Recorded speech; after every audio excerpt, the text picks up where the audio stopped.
All right, strap in, everybody. We're diving deep into Indian mythology today.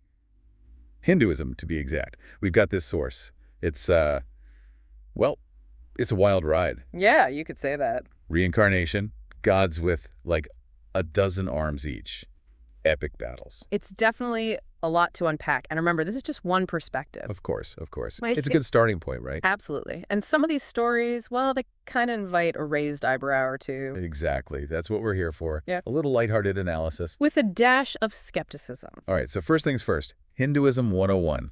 And that means we got to talk about the caste system. Ah, yes. A system with ancient roots going all the way back to Brahmanism. Brahmanism being like the precursor to Hinduism. Exactly. Think of it as the foundation upon which Hinduism was built. And that caste system, it's surprisingly well organized. 4 main groups, the Varnas. Brahmins, Kshatriyas, Vaishyas, and Shudras, each with their designated roles and, well, privileges, or lack thereof. Right. You've got the Brahmins at the top, the priestly elite, living the good life, tax-exempt, can't be executed for crimes, the whole 9 yards.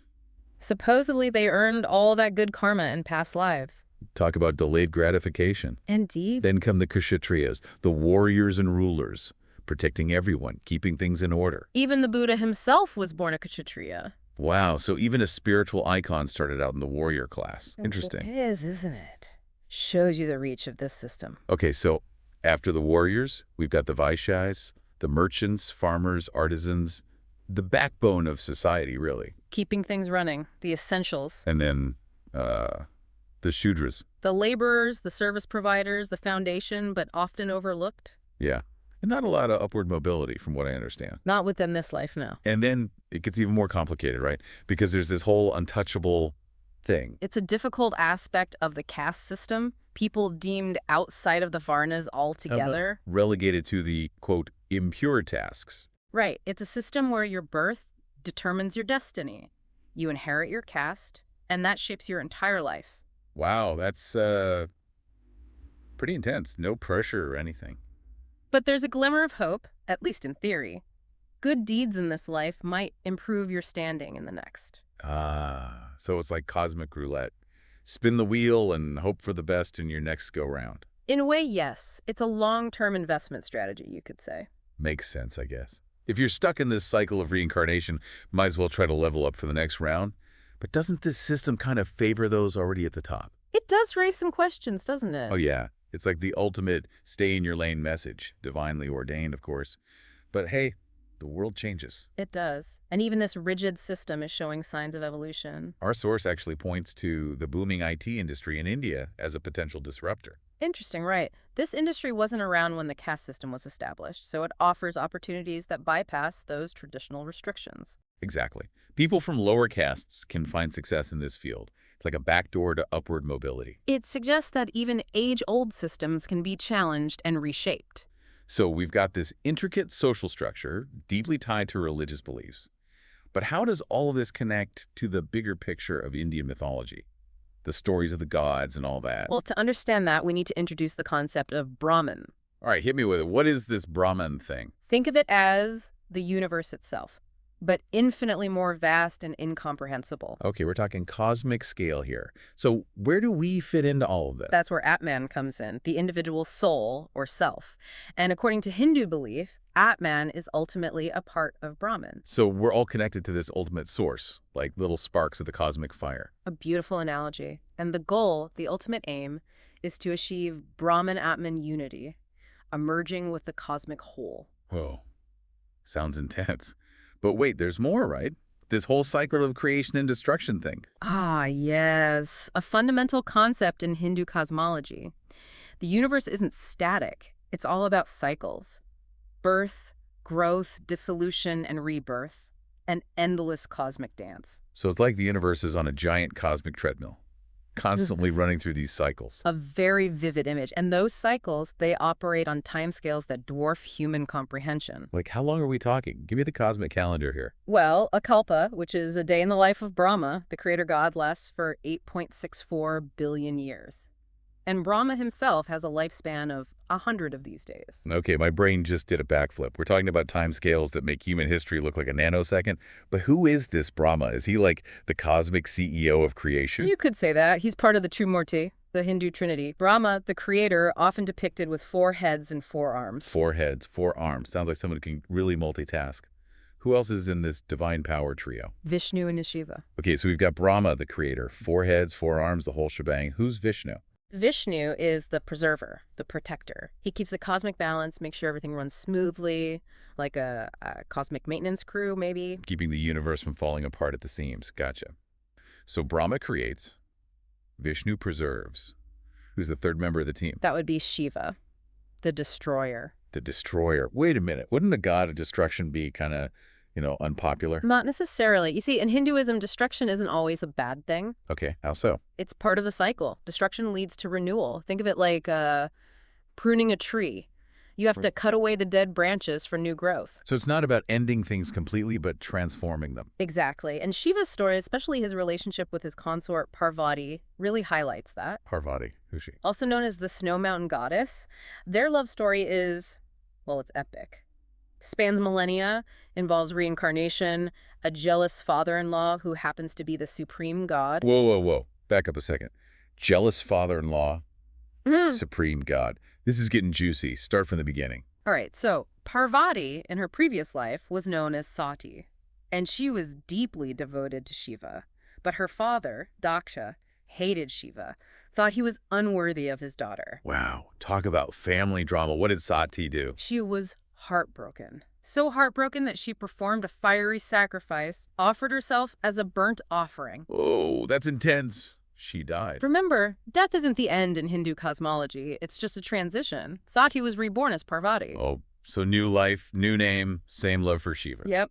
She sought him out, determined to win him back, and she succeeded. Oh, that's actually kind of romantic. But knowing these myths, there's got to be a catch. Oh, there's always a catch. Daksha, still holding a grudge, refused to invite Shiva to this big sacrifice he was throwing for the gods. You don't exclude the god of destruction from your party. Bad move, Daksha. What happened? Well, Parvati went to the sacrifice anyway, tried to reason with her father, but he just insulted Shiva even more. Oof. Shiva must have been furious. He was. Unleashed his terrifying warrior form, Virabhadra, 1,000 heads, 1,000 arms, the works. 1,000 heads. That's not just angry, that's making a statement. Virabhadra stormed the sacrifice, wreaked havoc, and beheaded Daksha. Yikes.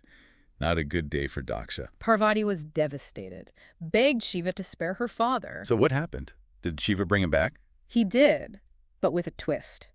Replaced Daksha's head with a goat's head. A goat. Seriously. Symbolism, you see. The goat represents sacrifice. Daksha's arrogance, his disrespect, it led to his own downfall. He lost his head, literally, because he couldn't let go of his ego. Okay, that's pretty wild. But is there, like, a deeper meaning here, beyond the drama and the head swapping? Always.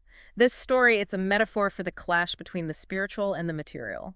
Detachment versus attachment. So Shiva represents the spiritual side, letting go of worldly desires, while Daksha is all about status and clinging to things. Exactly. And Parvati, caught in the middle, she represents that struggle we all face, trying to reconcile those opposing forces in our own lives. Wow, that's... Yeah. I can see that. It's like this cosmic tug of war.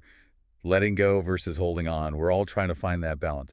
But hold on a sec. We were going to talk about Shiva as the cosmic dancer, weren't we? We were, and that's where things get really interesting. Okay, so last time we left off with this image of Shiva as the cosmic dancer. Can you paint that picture for me a little bit more? Well, imagine this. Shiva, dancing. But not just any dance. It's the Tandava, a cosmic dance that represents the cycles of creation and destruction. It's a powerful visual full of energy and symbolism. Yeah, I bet. So it's not just Shiva cutting a rug, right? There's got to be some deeper meaning here. Oh, absolutely. This dance is about so much more than just movement. It symbolizes Shiva's triumph over ignorance, his power to create and destroy. The very rhythm of his dance sets the universe in motion. Wow. So like every step he takes is shaping reality. In a sense, yes. He's the driving force behind those cycles of creation, preservation, and destruction we talked about earlier. Okay, so he creates, preserves, and he destroys. That's a lot of responsibility for one god. Well, in Hinduism, these forces are all interconnected. They're part of a continuous cycle. And Shiva embodies all of them. It's still a bit hard to wrap my head around the whole destruction is good thing. I mean, we usually see destruction as something negative, right? I understand, but think of it like this. Sometimes you need to tear down the old to make way for the new. Like, imagine a forest fire. A forest fire. That doesn't sound very good. It can be devastating, yes. No. But it also clears out the dead wood and undergrowth, allowing new life to flourish. Ah, okay. So it's about creating space for new growth, like a cosmic reset button. Precisely. And Shiva, through his dance, reminds us that change is inevitable. Embracing destruction, letting go of the old is essential for growth and renewal. Wow, that's actually pretty deep.